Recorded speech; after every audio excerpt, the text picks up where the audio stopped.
चीज में है? यही हम आज एक प्रसिद्ध बौद्ध भिक्षु की कहानी के माध्यम से जानेंगे। तो चलिए उस प्रसिद्ध कहानी की शुरुआत करते हैं। दोस्तों, बहुत समय पहले की बात है। एक नगरी में एक युवक रहा करता था।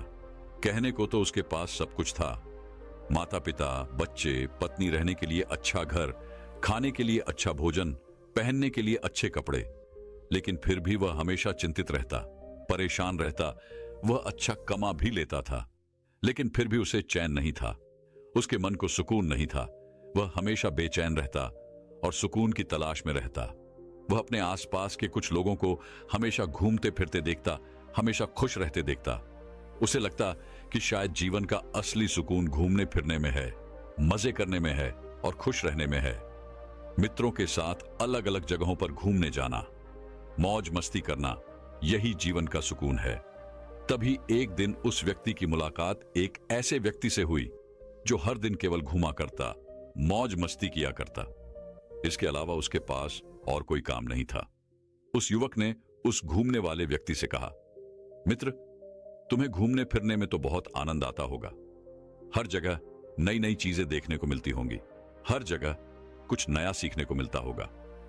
तुम्हारे जीवन में तो बहुत खुशियां हैं, तुम हमेशा खुश रहते होगे, तुम्हारे जीवन में बहुत सुकून भी होगा, तुम चैन से अपना जीवन व्यतीत कर रहे हो।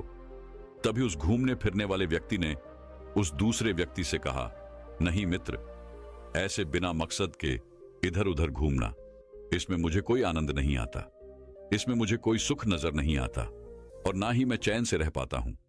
मुझे तो एक घर चाहिए जहां पर मैं चैन से रह सकूं, चैन से सो सकूं, चैन से खा सकूं और अपना जीवन व्यतीत कर सकूं। जब हमारे पास एक परिवार होता है, जिम्मेदारियां होती हैं, तभी जीवन का आनंद आता है। इस तरह का अकेला जीवन भला कौन जीना चाहेगा? यूं अकेले इस जीवन को बिताना कितना भारी पड़ता है, इस बात का तुम्हें एहसास भी नहीं। मेरे जीवन में कोई आनंद नहीं है, मेरे जीवन में कोई सुकून नहीं है। उस घूमने फिरने वाले व्यक्ति की यह बात सुनकर उस व्यक्ति का यह भ्रम टूट गया कि घूमने फिरने में मजा आता है, आनंद आता है और इसी में जीवन का सुख है। तब वह व्यक्ति एक ऐसे व्यक्ति की तलाश में निकल पड़ा जो उसे यह कह सके कि उसका जीवन वह सुकून से बिता रहा है। उसने सभी से जाकर यह पता करना शुरू किया कि क्या उनका जीवन वह चैन से बिता रहे हैं। सबसे पहले वह एक व्यापारी के पास गया और उसने उस व्यापारी से कहा, आपके पास तो इतना धन है, शानो शौकत है, अच्छा खासा व्यापार है, सब कुछ अच्छा चल रहा है, आपकी जिंदगी तो बड़े सुकून से बीत रही होगी। तभी वह व्यापारी उस व्यक्ति से कहता है, कैसा सुकून? मुझे तो हमेशा यह चिंता सताती रहती है कि मेरा व्यापार कहीं डूब गया, कहीं मुझे अपने व्यापार में घाटा हुआ तो मैं क्या करूंगा। हर वक्त मेरे विरोधी मेरा व्यापार मुझसे छीनने का प्रयत्न करते रहते हैं। यदि वह मुझसे आगे निकल गए तब तो मेरा व्यापार पूरी तरह से चौपट हो जाएगा। तो ऐसे में मुझे सुकून कहां है? मैं तो हमेशा परेशान रहता हूं, चिंतित रहता हूं। उस व्यापारी की यह बात सुनकर वह व्यक्ति वहां से चल पड़ता है और फिर जाकर एक किसान से यही बात करता है। तब वह किसान कहता है, कैसा सुकून मित्र, हर वक्त ये चिंता सताती रहती है कि कहीं मेरी फसल अच्छी ना हुई तो मैं क्या करूंगा, अपने परिवार का पालन पोषण मैं कैसे कर पाऊंगा, अपने परिवार के खाने के लिए 2 वक्त की रोटियों का इंतजाम मैं कैसे कर पाऊंगा। तो ऐसे में सुकून है ही कहां, हर वक्त केवल चिंता है, परेशानी है। वह व्यक्ति उस किसान से मिलकर आगे की ओर बढ़ा। उसके बाद वह एक मजदूर के पास पहुंचा और उसी प्रकार एक अधिकारी के पास भी गया।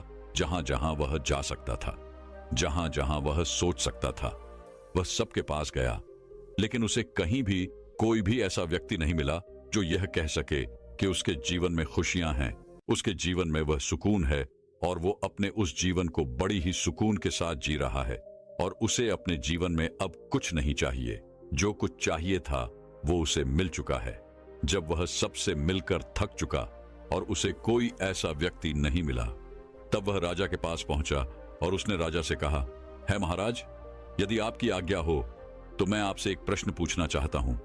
राजा ने उस युवक की बात सुनी और उस युवक से कहा, अवश्य। तभी वह व्यक्ति राजा से कहता है राजन, क्या आपके जीवन में सुकून है? आपके पास तो वह सब कुछ है जो एक व्यक्ति को चाहिए, धन, दौलत, ऐश्वर्य, वैभव, शान और शौकत। आपके पास तो किसी चीज की कोई कमी नहीं है। जो चीज आपको चाहिए वह आपको तुरंत मिल जाती है। और मुझे लगता है कि आप ही वो हैं जो अपने जीवन को सुकून के साथ जी रहे होंगे। तो क्या आपके जीवन में सुकून है?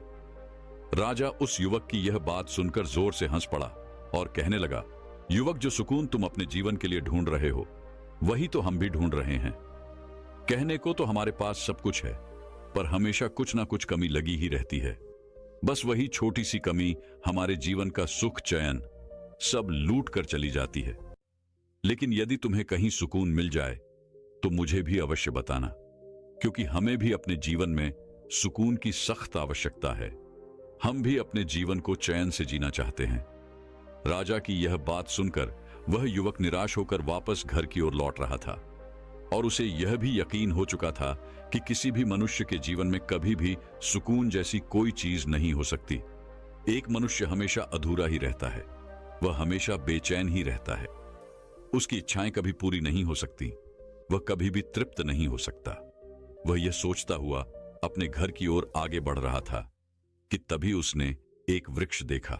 वह वृक्ष उसे अति सुंदर लग रहा था, जिस कारण वह वहीं पर बैठ गया और मन ही मन यह बड़बड़ा रहा था कि इस दुनिया में कोई सुखी नहीं है। हर कोई अपनी अपनी समस्याओं से परेशान है। किसी को किसी चीज की कमी है तो किसी के पास सब कुछ होते हुए भी वह अपने मन से, अपने इच्छाओं से परेशान है। तभी अचानक पीछे से एक आवाज आई और जब उस व्यक्ति ने पीछे मुड़कर देखा तो वहां पर एक साधु खड़े थे। वह साधु उस व्यक्ति से कहते हैं, बेटा, बहुत जोरों की भूख लगी है, क्या कुछ भोजन मिलेगा? तभी वह युवक उन साधु से कहता है महाराज, आप जितना कहेंगे मैं आपको उतना भोजन दूंगा, लेकिन उससे पहले आपको मेरे एक सवाल का जवाब देना होगा। उन साधु ने कहा, पूछो, तुम क्या जानना चाहते हो?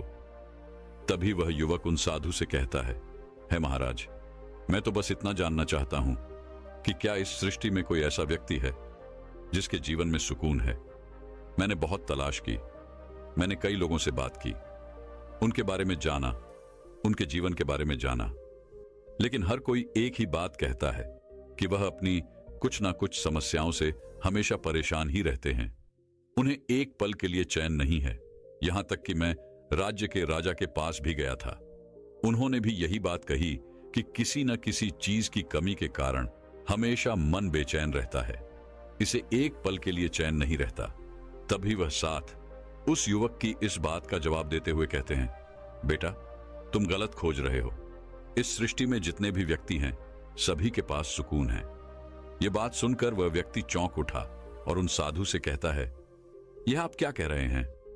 मैंने हर जगह खोजबीन की, हर जगह लोगों से पूछताछ की, लेकिन किसी ने भी यह नहीं कहा कि वो अपना जीवन सुकून से बिता रहा है।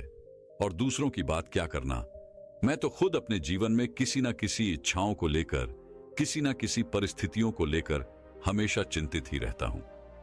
फिर भला आप यह कैसे कह सकते हैं कि सबकी जिंदगी चैन से भरी हुई है, सभी के जीवन में सुकून है? तभी वह साधु उस युवक की इस बात का जवाब देते हुए कहते हैं, बेटा, जिस सुकून की तलाश तुम कर रहे हो वह सभी के जीवन में है। बस फर्क इतना है कि हम मनुष्य हमेशा उन चीजों के पीछे भागते रहते हैं जो हमारे पास नहीं होती। तभी वह युवक उन साधु से कहता है महाराज, आप क्या कहना चाहते हैं? मुझे आपकी बात समझ नहीं आई, कृपया आप इसे साफ स्पष्ट तौर पर समझाइए। तभी वह साधु उस युवक से कहते हैं, बेटा, तुम्हारे पास भी सब कुछ है, अच्छा घर है, खाने के लिए अच्छा भोजन है, अच्छे कपड़े हैं, माता पिता, पत्नी, बच्चे, तुम्हारा परिवार भला फुला हुआ है, लेकिन तुमको अपनी इच्छाओं की पूर्ति करनी है। जैसे कि अभी तुम यह जानना चाहते हो कि क्या किसी के जीवन में सुकून है। यह तुम्हारी इच्छा तुम्हें यहां वहां दौड़ा रही है, तुम्हें इधर उधर नचा रही है, और इसी एक इच्छा ने तुम्हारे मन की बेचैनी बढ़ा दी है, जिस कारण जो सुकून तुम्हारे पास होना चाहिए था वह अब नहीं है। तभी वह युवक उन साधु से कहता है महाराज, मुझे आपकी बात अभी भी समझ नहीं आई, आखिर आप क्या कहना चाहते हैं? तभी वह साधु उस व्यक्ति से कहते हैं, बेटा, किसी भी व्यक्ति को सुख कब मिलता है, उसके मन को चैन कब आता है? तभी वह युवक उन साधु की इस बात का जवाब देते हुए कहता है महाराज, जब किसी मनुष्य की कोई इच्छा पूरी हो जाए जब वह कोई चीज चाह रहा हो और उसे वे मिल जाए तो उसका मन अति प्रसन्न होता है, और जब वह उस चीज को पा लेता है तभी उसे चैन मिलता है। तभी वह साधु उस व्यक्ति से कहते हैं, तुमने बिल्कुल